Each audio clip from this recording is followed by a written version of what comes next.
One other topic, I see that the President spoke with Prime Minister Trudeau about the blockade. What is the White House doing to help sort of alleviate the trade issues that he raised in that call? And more broadly, is the White House or is the government preparing for any kind of similar types of demonstrations here?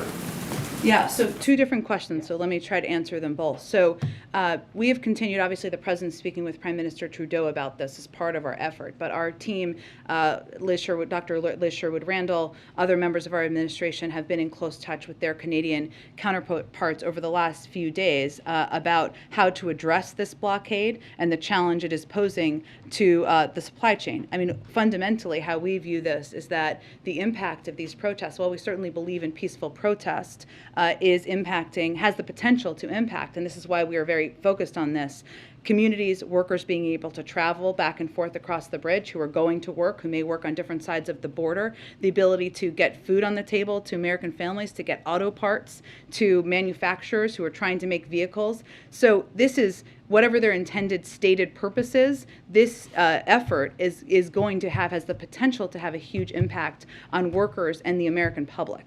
But to go back to your question, we are in very close contact with Canadian officials. We've also taken steps to help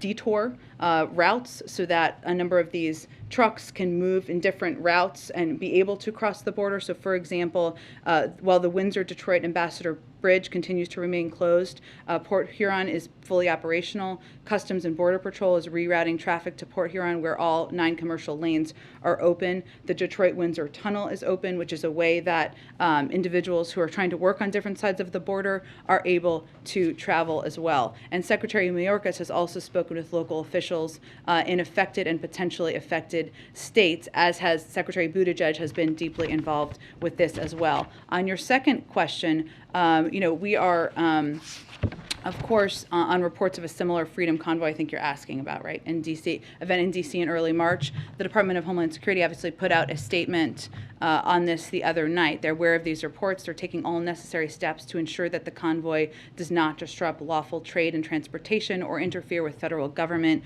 and law enforcement operations. On reports that this convoy is causing disruptions at the Super Bowl, the Department of Homeland Security, or could, I should say, the Department of Homeland Security is surging additional staff to its incident command post. There's strong cooperation with the California Highway Patrol, the Los Angeles Police Department, and state and local authorities. And the department already has a lead field coordinator and emergency operations center in place, as would be standard protocol, given this is a large event, the Super Bowl. And they will build on that. There's already 500 DHS personnel providing extensive air and maritime security resources. So we are in both close touch with our Canadian counterparts, also with local officials through our Department of Homeland Security. Our Secretary of Transportation is also deeply involved in this, and we're working to address this on all fronts.